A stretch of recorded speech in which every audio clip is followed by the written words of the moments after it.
since before you even had kids, you would think about how you wanted to discipline your future kids. Yeah. Yes. So You want to get in? that's interesting to me. So first of all, like, why? I'll tell you the experience and then my thoughts afterwards as I get older, right? So living through it, I was beat a lot, right? So B's are beatings. A minuses are stern and telling twos. And just any sort of transgression just ended up being a beating. So looking back, going through the psychology of it and all of that, it does impact a child, with sort of corporal punishment and things like that. That being said, the alternatives, right? If we're looking in a realistic scenario, if you're a single parent and you're working all the time and, you're raising kids, or, you just don't have time to basically administer and keep an eye on these punishments, beatings will work, right? It'll teach a child, maybe not in the best, certainly not in the best way, but it'll definitely teach them, like, don't do this, right? Ultimately, of course, it can also teach them, like, you're not really teaching them to not do this, you're teaching them to not get caught, right? And you're ruling out of fear, it sounds like, right? Right. So, like, growing up, I was always taught to have a plan. In English, the idiom is, I believe, if you don't have a plan, you're planning to fail. Right. So, okay. With that in mind, and that's basically second nature to me because it's been like pounded into me. I was like, okay, well, I'm 16. I don't know if I want to have kids. However, I do have time on my side. So let me try and think of effective punishments that wouldn't be just straight up beating, right? Because if my kids are going to be anything like me, beatings are no longer going to work around the age of 13 or 14 because I basically just not aged out of it, but like growthed out of it. Like after a while, it's just, you can't beat me with anything that would affect me anymore. I've been beaten by everything, right? Like hairbrushes. They had to upgrade to basically these like 6-foot long bamboo sticks. And after a while, I'm just like, it just doesn't work anymore. So when you say it doesn't work, you mean you're like, okay, you've done this your whole life, and now I'm out of an age where I can think about this. And no, not, it doesn't not be work because it doesn't hurt anymore. Oh, like literally, yeah. It doesn't hurt enough to be It doesn't hurt enough for me to be... It got to the point where I was like, go ahead. I'll take the beating. Just get this done with. I'll take extra beatings if you could just don't talk.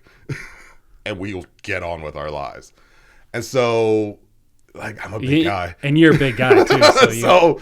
So I was like, okay, well, that definitely isn't the way to go about it. And also, I'm starting to learn about, the psychology of things. I'm learning about psychology and sociology, not so much in sort of child development or anything like that. But, you touch on it, certainly a little bit in your studies. All right. So then, what's the solution, right? This is before gentle parenting, right? Yeah. And the sort of the helicopter parent sort of thing was starting to come around. When you become of the age where you're just like, this doesn't hurt, this isn't effective. Did you ever grow resentful towards your parents, or? Sort of. So like looking back, I would have these phases where like, okay, from these years to these years, my mom would be the favorite. And then from these years to these years, my dad was the favorite. And then from these years to these years, my mom was the favorite. And it really was like, they were fairly consistent throughout their lives, but like their consistency was always in the things that they cared about. And when the things that they cared about sort of overlapped or came to a head with the things that I cared about, then it was just like, oh, well, here comes the hammer, or they're going to put me under thumb or something. So, it was very much like, okay, well, they have their things, right? The things that they want to emphasize, the things that they want to do with their lives, the things that they want to do with my life, things like that. And eventually it was just kind of, do you remember any examples like, I'm just thinking, what I've heard again, right. to stereotype. Let's just, That's fine. Let's just talk it. Let's figure it out. You said bees get beatings. Yes, bees get beatings. So like I had the same experience with my friend Eric Wu. Love the guy. We were great friends. We used to play StarCraft all the time together. I don't know if you were a gamer at all. I was. Yeah. It was a good escape. Yeah. So right. Because remember, bees are beatings, but I wasn't that great of a student, right? I wasn't a straight A student. Because again, if you're going to punish, then what you're going to do is avoid the thing, right? And my father, being very consistent, all he ever wanted is like, for my birthday, I want you to get straight A's.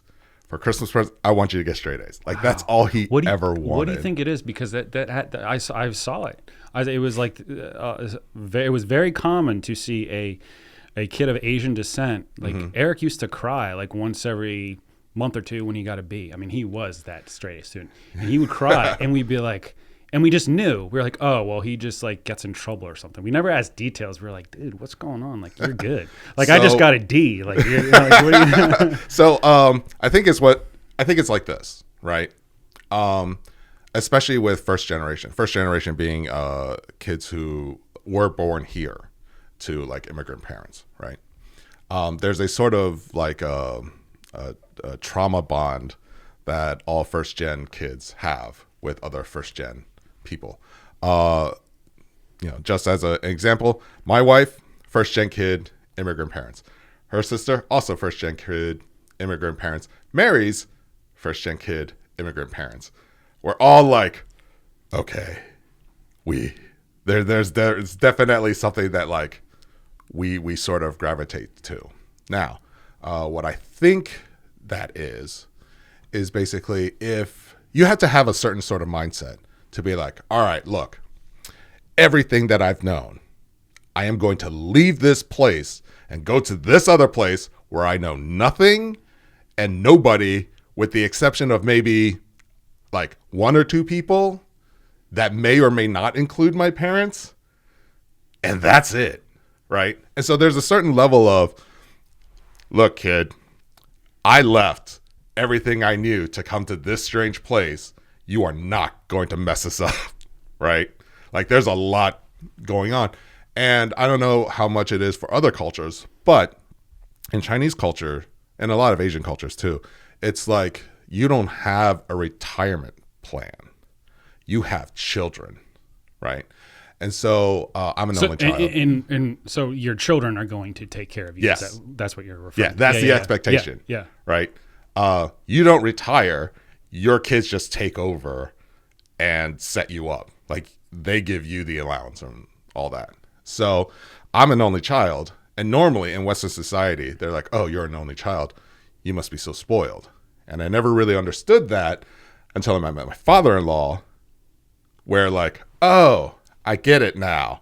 Your opinion matters. That was not the case with me. That is not the case with first gen kids with immigrant parents, or at least Chinese ones. We are not spoiled. We are the retirement plan, which means you have to be perfect. We are not going to let our investment be like utter crap. That's not acceptable, right? So the pressure's on, essentially, right? Yeah. And that's kind of what it is.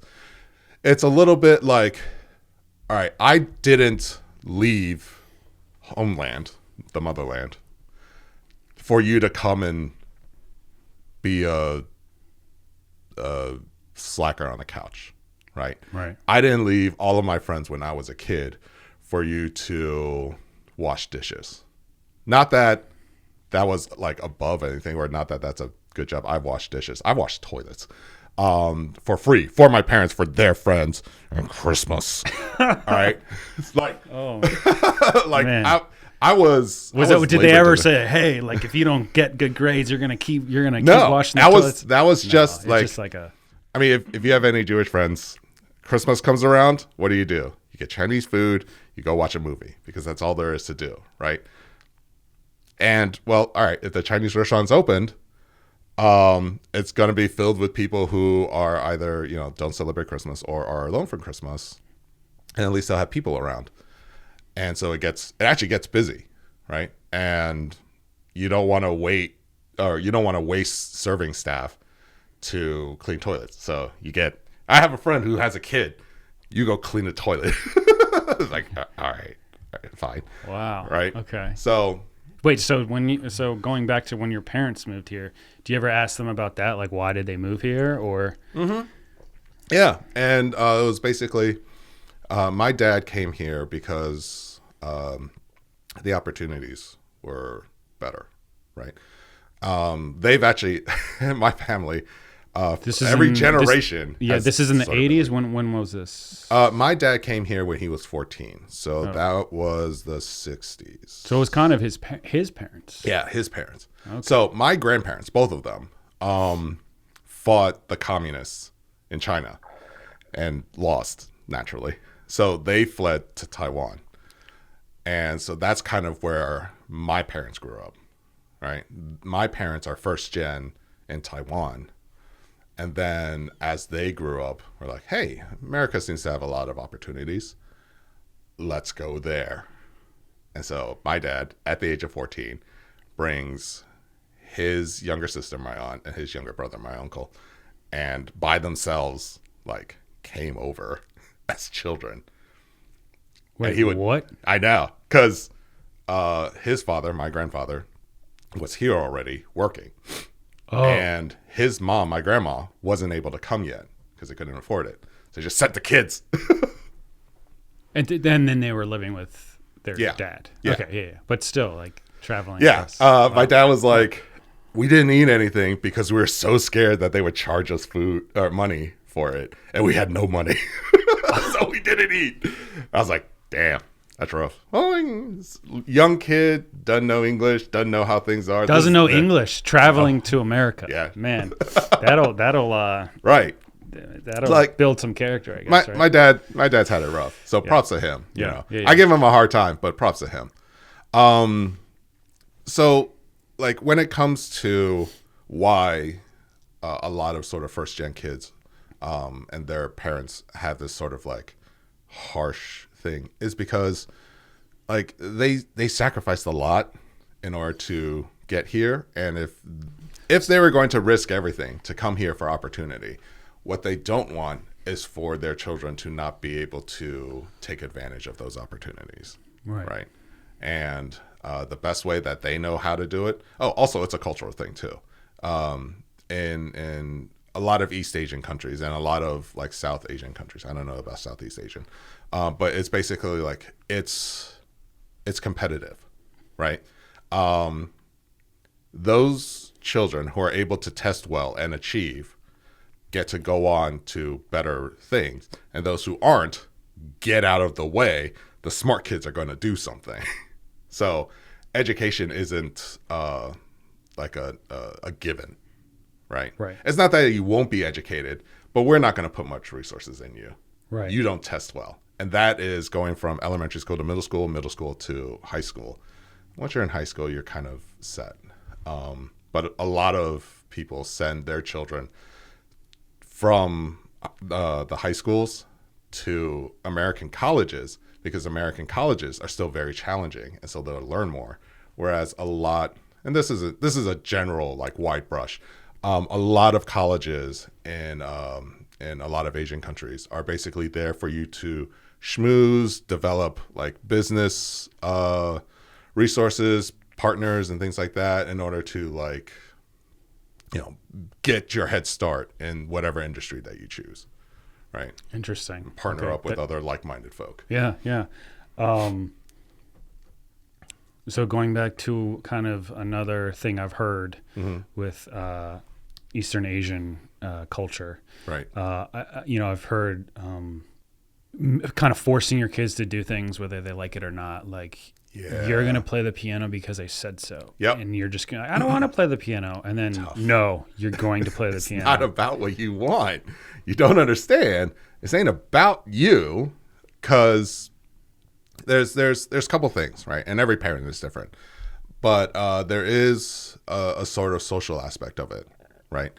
We use, or rather, a lot of Asian people use their children in order to sort of mark how well they're doing, right?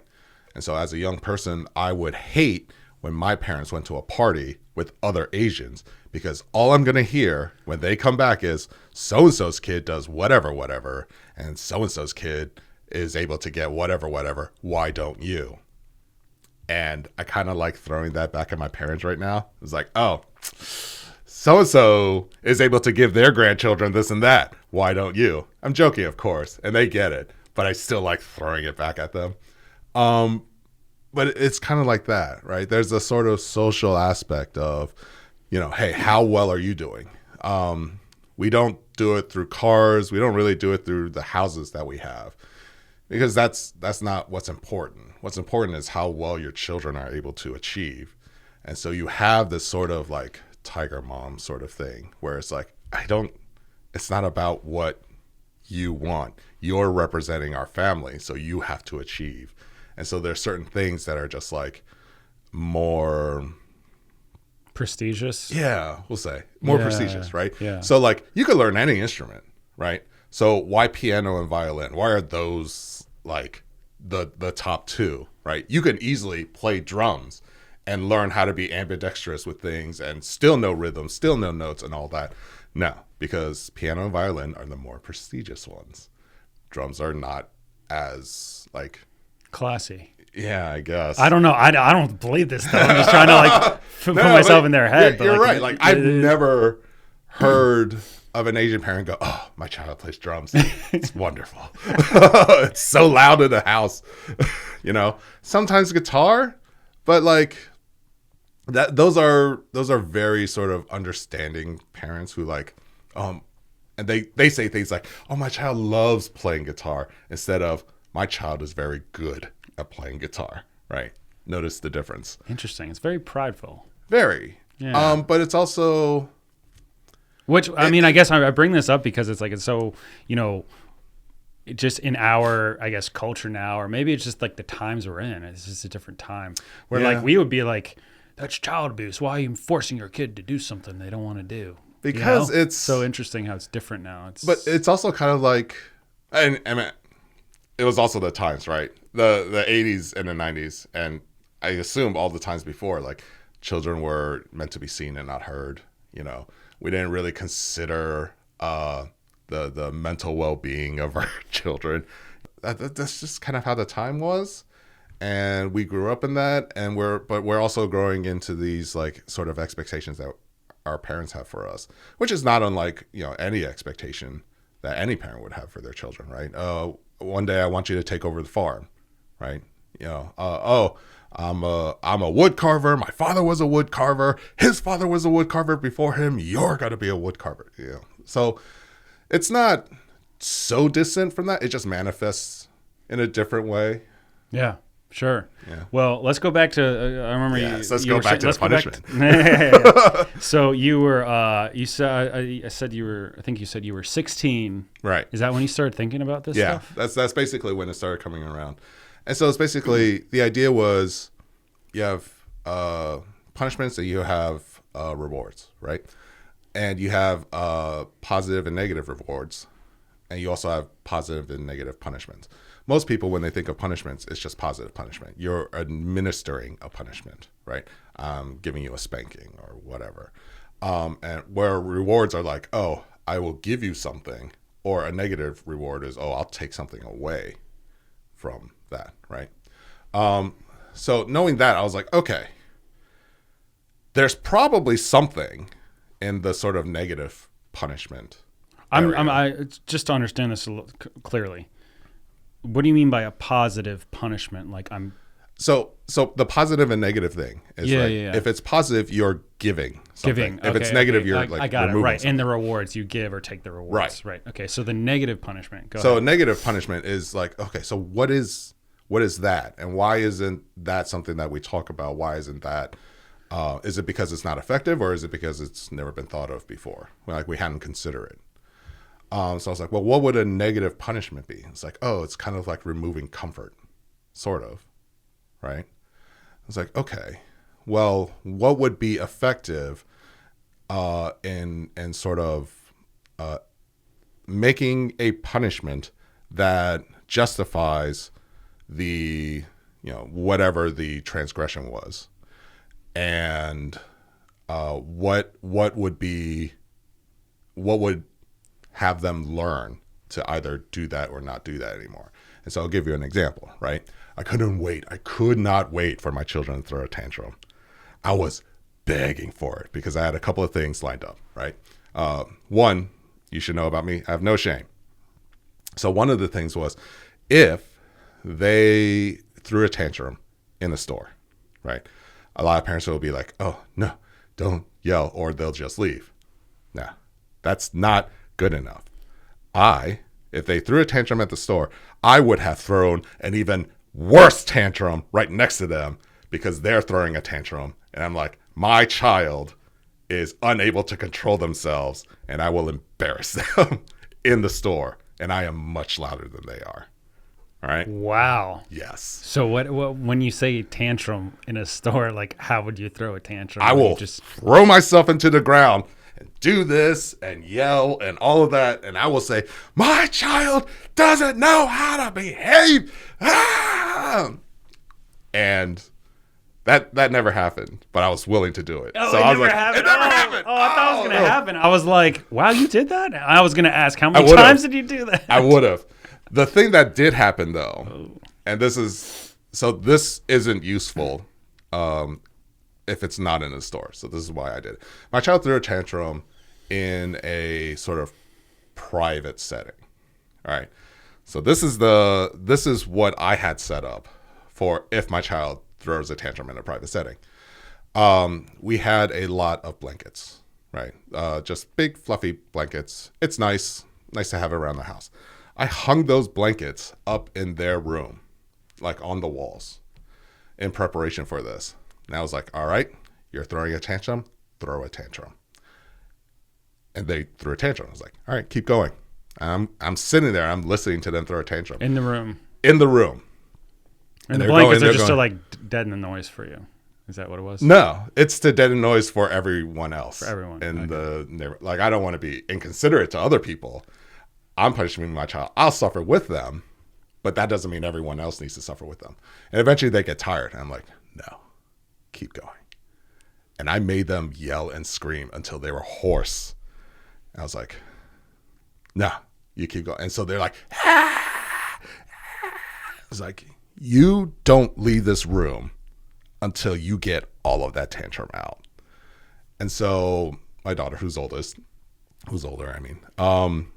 it was eventually like, I don't have any more tantrum left. Like, very, very hoarse. Yeah. I go, all right, good. Remember, I have more than enough time to do this again whenever you feel like tantruming. And so my son actually never tantrumed because he got started once. And my daughter said, no, don't. You don't want to do that. And so, he listened to his older sister and he never tantrumed. So my son has never actually tantrumed. My daughter tantrumed once. What? One time? Once, yeah. One and done? One and done. She never wanted to do that again. So if someone's listening to this and be like, oh my gosh, well, then they're just not like being able to express their emotion, or they're not developing their emotions, or what would you say to somebody that's just like, well, that's not the good thing to do? Oh, sure. That's their opinion, sure. But I mean, like, no, it's not even that. It's I'm telling them to express their emotions. Go ahead. And I'm actually telling them, do it in the way you chose to do it. Right? Because you're tantruming. This is how you chose to express your emotion. I never said you can't cry. I never said you can't, communicate with me. We're always, my wife and I have always been advocates of that, right? Talk to us, right? But if you chose to go through this way, fine. I'm not going to stop you. Do it. Go. Right. And so. And like, so when you brought this up with your wife, because of course you have a. She wasn't there. Wait, what? She wasn't there for it. Because so. Okay, so we can get into this a little bit later. But like, I was just gonna ask, like, when you're, if you were co-parenting with somebody, right? Right. Like, how do you deal with that when, or have you ever had any sort of, I mean, of course you butt heads because you might not think the same, but. Yeah, so like between my wife what and would I, she say about this? I guess she would. It depends. At what part of our relationship, would you be asking her, right? Because my wife was raised with lots of love and lots of hugs, right? She was the type of child that, you just have to look at her and like, and she would just break down, right? She was, by every account, a wonderful daughter and very well behaved. And so I have always been like, okay, I know the way I was raised was messed up, right? So you're going to take the lead. However, when you come to a point where you don't know what to do anymore, I will be the nuclear option because I have plans for all of this and I can't wait to use it. Wow, dude, that's incredible. So she takes the lead. And so there have been tons of times. Again, this is why I said, depends on what time. Like when we were first parents, you're like, no, it's horrible. He's a monster. My poor babies, right?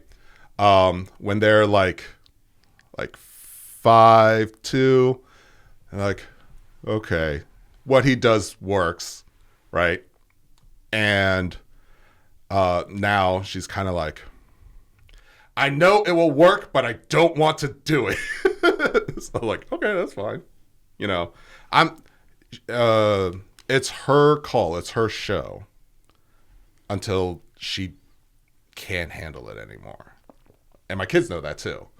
But the funny thing is, because I never do it out of anger or anything, it's always been like a matter of fact. I don't want to punish you, but I need you to understand that there are always consequences to every action, right? Sometimes consequences are good. Sometimes consequences are not so good, right? Again, the positive and negative reinforcement versus punishment thing. You go shopping with me. You go shopping with daddy. You help him with bags. You're getting a treat, period, right? Because I like treats. Treats are great. We're going to share a treat, right? You get to pick our treat because we're doing something for the family. So, yeah, of going shopping with me, right? They also would much rather be punished by me than by mom. But when, in terms of like sort of dealing with things, they much rather deal with things with mom than with me. And here's why. Because mom tends to feel very much so. Like she's her superpower is feeling other people's emotions. Okay. And my daughter is too, to a point, right? They are empaths to a level that I will never be able to achieve because I'm emotionally stunted. All right. And I recognize that. But because of that, she hurts. And so sometimes she will be very sort of reactionary. Whereas if I'm punishing, I was just like, oh, okay. You check this off the list. You check this off the list. Okay. So that is this level of punishment. Here we go. And so what ends up happening is they will always want to deal with her with something unless it's being punished. And then they rather I punish them because I'll just be like, okay, what'd you do? Sounds like you have too much energy. I'm like, you put your hands on someone in a sort of not nice way, right? Not necessarily that you hit them, but like you push them or something. Like, oh, okay, you have too much energy. Squats. Go. Until I feel like you've learned not to do that. Oh, you're getting too strong? You got squats? Planks. So why are punishments important? Punishments and, consequences and things like that I believe are necessary because if we were to give, I'm going to make this point, and then there's a story that goes with this. If we were to give our kids everything, I don't think that would make them happy, right?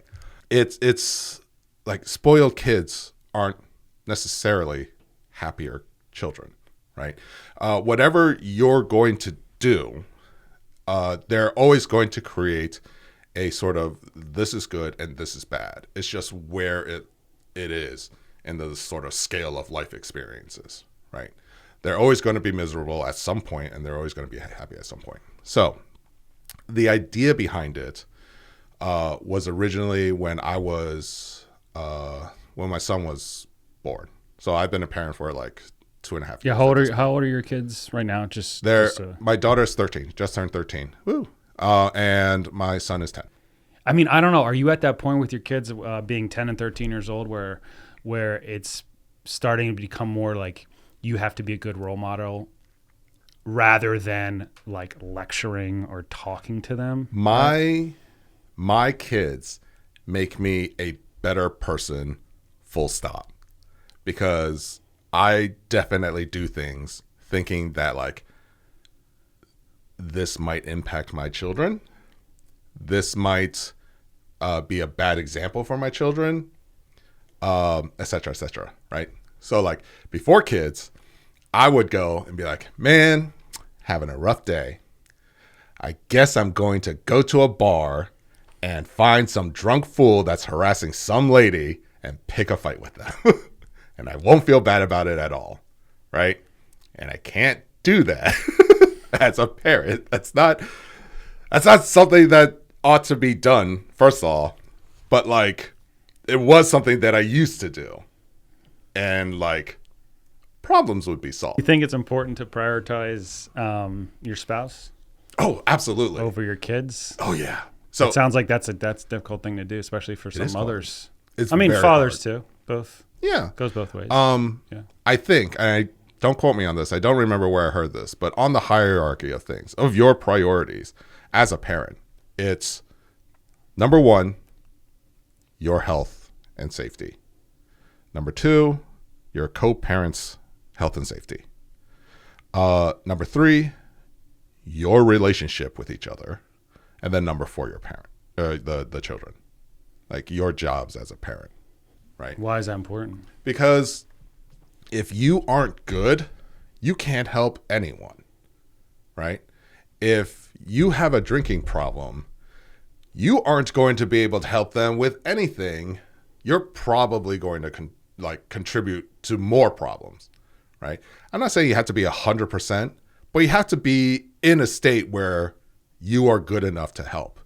If you're at your wit's end, you are not going to be able to create a healthy environment for the children. And, the children will pick up on that, and that will be their norm. Daddy just gets home and just starts yelling. Or mommy, don't talk to mommy until 11 o'clock. Until she has her coffee. Just don't. Yeah. Right? I was more thinking like, that all makes sense. Totally. I think we can all agree to that for sure. I think sometimes we forget about it. Yeah. Like self-care is the most important thing before your kids, even though you would die for your kids. Absolutely. So it's like, I couldn't wait to die for my kids. Oh my God. Be a hero? You know how you say like you've thought a lot about punishment when you were kids? And dude, I can't tell you how much I've thought about like you see those movies where it's like the dad stands up, he's like, "Don't shoot them, shoot me." Right. Like it's like some criminal with a gun in their face. Goosebumps. Do in a second. Anyway, what I was kind of asking about is this. I think a lot of people have problems with or struggle with prioritizing their husband or wife or whoever, their partner first before the kids. It's hard. It's really, really hard. And I'm not even saying I'm good at it, right? But I'll tell you this, I keep trying. And like with kids or my wife, I'm gonna mess up. Like I'm messing up my kids right now. and hopefully in a way that'll just make them interesting, right? But I'm gonna keep trying. Dude, that is a great quote, because I think everyone is messing up their kids. You just have to you just come to peace with it. But hopefully they'll be interesting. Well, like the thing is, every generation before, and this is kind of what I was getting at with my son when they were born. Every generation, regardless of generational trauma or what kind of crud that we grew up with or they grew up with, every generation of parent before them said, well, I did my best, right? So you can view it the way I originally viewed it, which is no matter what, you're not going to be enough, right? Which is a very sort of bleak sort of way of looking at it, right? Kudos to you if you could use it to empower you and be like, okay, then I have to do better than my best, right? I need to go even further beyond. But in a sort of realistic way, that's also kind of like not taking care of yourself either, right? To push yourself beyond your means, to sort of wear yourself thin. That's not at the very least, it's not ideal, right? But what I have learned in the sort of meantime is you're not going to be perfect, but it has been shown time and time again that awful people who have kids and do awful things to them, the kids will still have some sort of yearning to have that relationship with them, right? Even now, where we have like adults, right, go no contact with toxic parents, they're still like, they had to fight that a little bit. They had to train themselves to do that. Intrinsically, we children of, or offspring, not really children, offspring want to have that sort of relationship with their parental figures, right? And when it is not beneficial or even detrimental to us, we have to sort of like fight that and practice that skill to sort of not engage with that. So if you take that into consideration, if you try, if you move forward with the best of intentions and you let them know like, hey, this is something that I'm doing that I might mess up, but I'm doing it out of love and consideration and care for you. And even if it messes them up, they'll at least figure out that like, hey, they loved me to do this. And it might not have been right, but it came from a right place, right? They're not perfect. My parents aren't perfect, but I know that they loved me, and what they did the best with what they had. And one of the things I tell them all the time is like, you have no idea how easy it was for you. You didn't have the internet.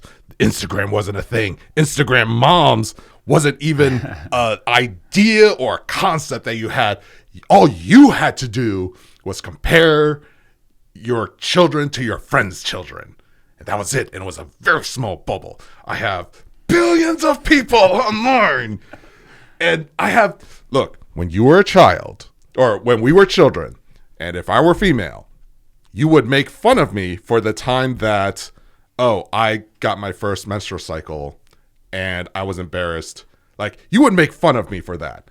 In today's day and age, you would be scolded because as a parent, how dare you not prepare your child for that was coming? Why didn't they have the supplies for that? Why didn't they have an extra pair of underwear and pants, or at least a skirt in their locker for that? Like, you have no excuse because you have the internet. You have 98% of the world's knowledge at your fingertips, and you couldn't be asked to just figure that out and plan ahead. Like, So I say that to my parents all the time. Like, you have no idea how easy you had it. You had one child during the 80s who was male, and no one gave a damn about him. Well, so you still have a relationship with your parents? Oh yeah, absolutely. I see my parents once a week. That's amazing. So through all the stuff you've been through or whatever, like we've talked about, when did you kind of come to Did you like, when was the roughest patch in your relationship with your parents? I have this thing, this idea that I call the revolutionary fight. And what that is it's basically the thing that happens when the parental figures are sort of forced to acknowledge that their offspring is going to be independent, right? It might happen because of someone that they date. It might be over what college you choose to go to. It might be what profession you do. Anything, right? There's something that happens that basically the child or the offspring goes, no, I'm not going to do what you say. I'm going to be my own person, and I'm going to carve out this path on my own, right? Which I think is very, very healthy to have. So the hardest time was probably around when I was 16. And kind of the thing that started it was basically my parents said something to me about like, hey, we don't care, but just don't date anyone who's black because it might like cause, it might create whatever in the family, right? And I was like, all right, look, if you ever tell me who I can or cannot date, you will never see your grandchildren. And that was kind of the end of it. And they never brought it up ever again. Because at that point, I guess like our relationship has already been established that I'm pretty hard-headed and I'm really stubborn. If I were to have red flags, that's my biggest red flag. Like I'm crazy stubborn. And so they're just kind of like, oh, okay, we're not going to talk about that anymore. And So that was that revolutionary. Started it. They crossed the line. It's not even they crossed the line because they retreated a little bit. It sounds like they were like, well, we're just not going to touch that anymore, right? It was more of like, because it wasn't like they had no problem with it, but their concern was like how the family would feel about it.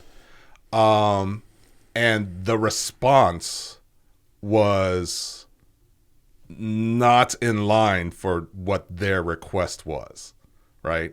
Like I threatened their grandchildren, and to Asian parents, that's like the nuclear option. What race is your wife?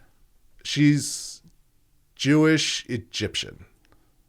I don't really care. I'm just curious. Oh, so like I'm just, yeah. So I joke all the time that my kids are quarter African because they are. Yeah. Egypt, like my wife's half Egyptian and half really, really white Eastern European. Okay.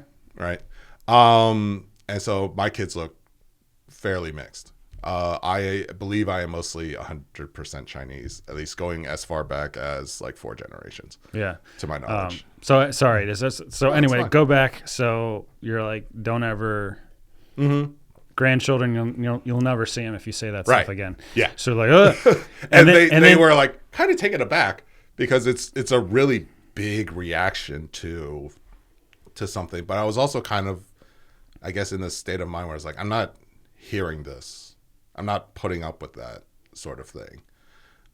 So like that's the beginning of my sort of like drawing my line in the sand and being sort of, I am going to make certain decisions. And whether it be good or not, they are mine to make, and the consequences are going to be mine as well. And sort of your consideration will be taken into account, but you don't get to dictate it anymore, right? And so that was the sort of beginning of our revolutionary fight. And for the most part, it was fairly bloodless. So, as these things go, like we never got into screaming matches. Anything. We never like threw anything at each other. So, that's pretty good. I guess so like, yeah. So I brought that up because I'm curious. You talked about it like 5-10 minutes ago, just learning a skill to separate from your parents and not talk to them. And that kind of bothers me. Mm-hmm. I know that maybe some people need to do that, but it just seems like that never happened with you. And you could have taken that mentality of like, look at all these terrible things my parents did. oh, they're terrible people. I'm going to not talk to them anymore. Because that's what some people do. And I'm just like, man, I'm almost certain, not for every situation, but I'm almost certain your parents were trying their best for a certain reason. Oh, yeah. And they might have messed you up and maybe caused you to go to therapy and whatever. But like to throw them out of your life just seems like, man, I hope my daughter doesn't do that to us. You know? Right, but like so why didn't you do that? Because my parents eventually just came to respect me as an individual, right? Whether it be because of the Revolutionary fighter or whatever, they eventually was just like, oh, like he's an adult now. Yeah, and they never cross any boundaries that I've set. And I like to just sort of emphasize, we don't set boundaries with people we don't care about. We set boundaries to people we want to keep in our lives, but want to change the rules of engagement, right? And they never really disrespected my boundaries at all, like ever. Sort of like, so beyond that, we had sort of disagreements about things, but it was never, they never like overreached with anything. And as I got older and had kids of my own, I was like, oh, yeah, I get why they did that. I don't agree with it, but I get it, right? Which is why I'm like, yo, it's hard, man. If you're working all the time and you don't have time to sit there with your child to hear them scream until they're hoarse in their room, maybe you just have to hit them. Or they'll just be like little brats running around. I think that's important to like, that's kind of the whole purpose of like, I think being a parent, you know, you mentioned gentle parenting at the beginning.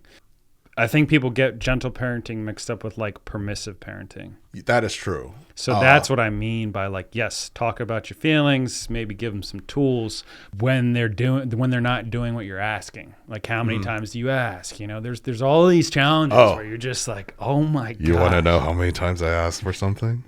Twice. I asked twice. Twice, yeah. And then I start counting. Yeah. Okay, you're a counter. Okay, cool.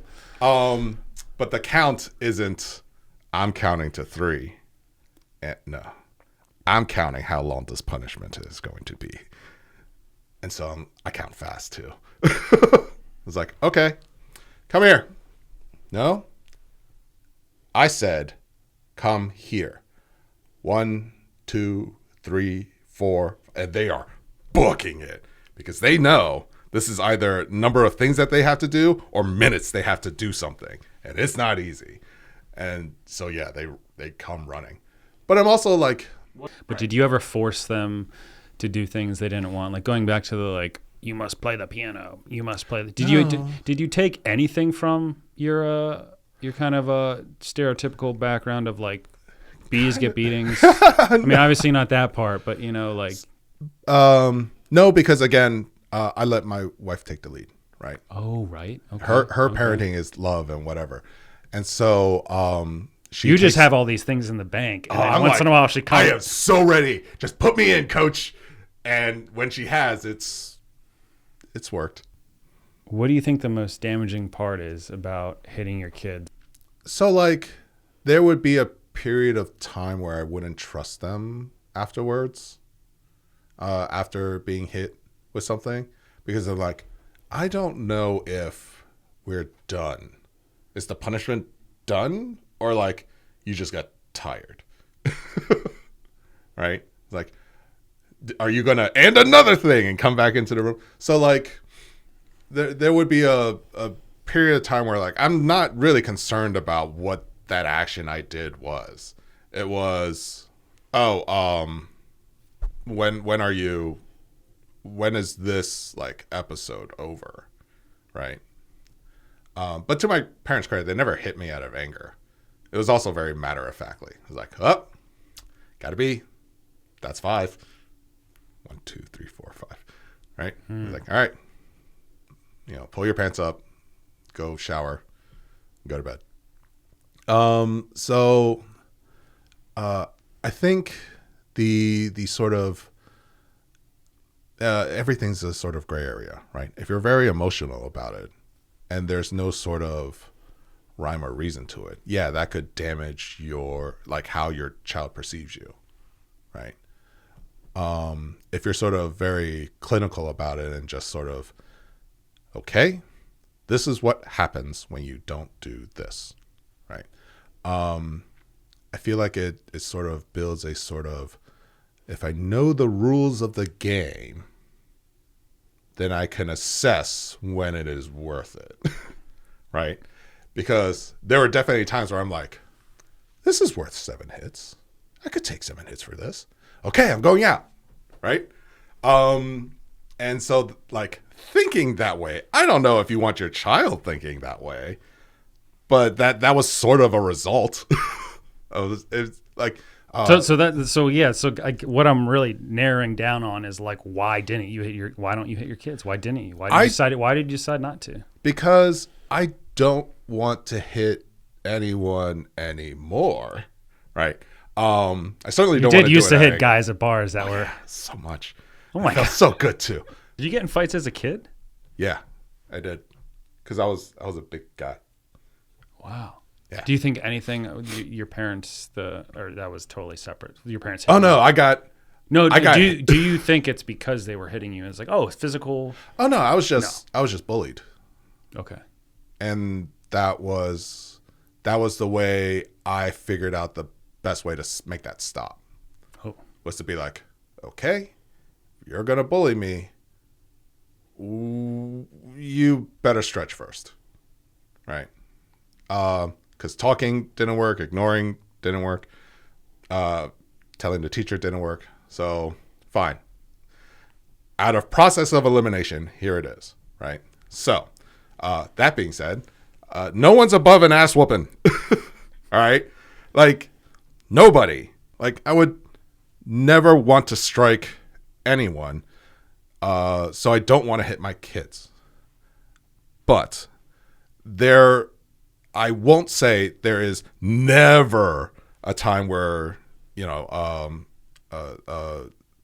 striking or fighting isn't a valid option, right? So I never want to hit my kids. That's why I came up with all these other punishments, right? Because I don't want to do that. But I also tell them, if I run out of options that I've been thinking of for decades, and you give me like no other recourse, I would rather hit you than for you to be a little shit on society. Because I'll know that works. And they're like, fair enough, right? I don't want to do this, but you will not go through life thinking that this isn't possible, that there are no consequences to your actions. If there's someone bullying you and you tried all these other ways, and I gave them the paperwork to give to their teachers, I said, I came to you about this problem, signed date here. I will have your back when you punch that bully's lights out, right? It's like, I have a document here that says she went to you and it's signed by your teacher that this was an issue. Why did she have to resort to this, right? Document everything. Cover your ass. Yeah. So like, that's drawn out. Again, my whole thing of planning. Thank you, Dad. First, thank you of the oh yeah, I owe them a lot, right? Yeah, no. So, yeah, but like, sure. Like my way of sort of being able to navigate through society and just being pleasant to people and being able to talk to people like, thanks, Mom, right? And my mathematical ability to just do that. There, thanks, Dad. But like, all of that is really just to say, in life, there are things that we want to pass on to our kids, and you sort of have to balance out the dream of what can be and like the reality of the situation that they will have to face, right? They will face injustice. Now, when they do face injustice, do you want them to face it for the first time by someone else or by you? Either way, a hit is coming and they're going to get the brunt of it, But do you want it to involve you or no? It's a hard call to make, right? You as a parent, if you have them face that sort of injustice, that might damage your relationship with them. If, the world, is their first experience with it, the world doesn't care about the individual, like, at all. And so it will be whatever it be, and there won't be a softening of that blow. Yeah. And it may be very overwhelming.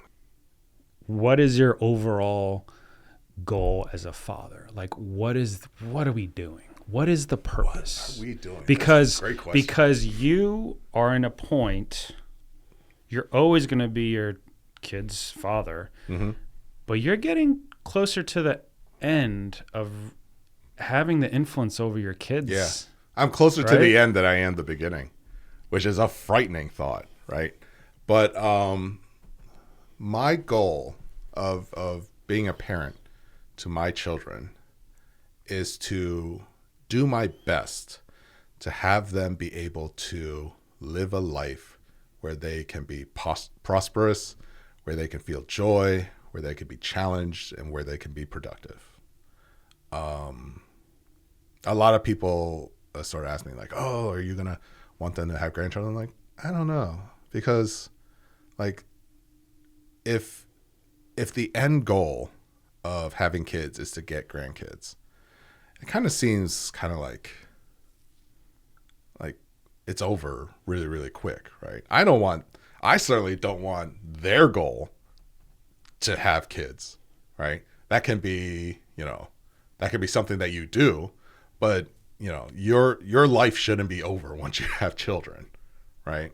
That shouldn't be the sole thing that you do.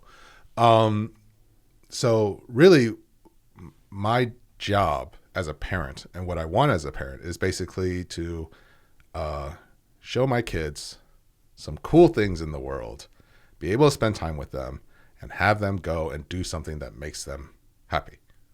Whether that be have kids or, travel the world or paint or what have you. And hopefully they can be productive and live the life that they want to doing that. If they can do that, I'm good. Oh, also to not need me anymore. It'd be really, really great if they don't need me anymore. Because you're sure about that? Yeah. You want to be involved in their life? I absolutely want to be involved with their life, but not because I need to be. Yeah, sure. I want them to invite me Yeah. because they want me to be there, not because they need me to cook or clean or whatever. pay their bills. Or pay the bills, right? Yeah, absolutely. That's all we all want, right? We want a relationship with our kids forever. Yeah. And want them to be self-sufficient and all the things. Well, Frank, thanks for coming over, man. This has been great. Thanks for having me. Yeah, sharing all your details about your life and your perspective on fatherhood and all that. I think it's great, man. Oh, it's fun. Hope everyone enjoyed listening. And, all right, man. Thanks. Yep.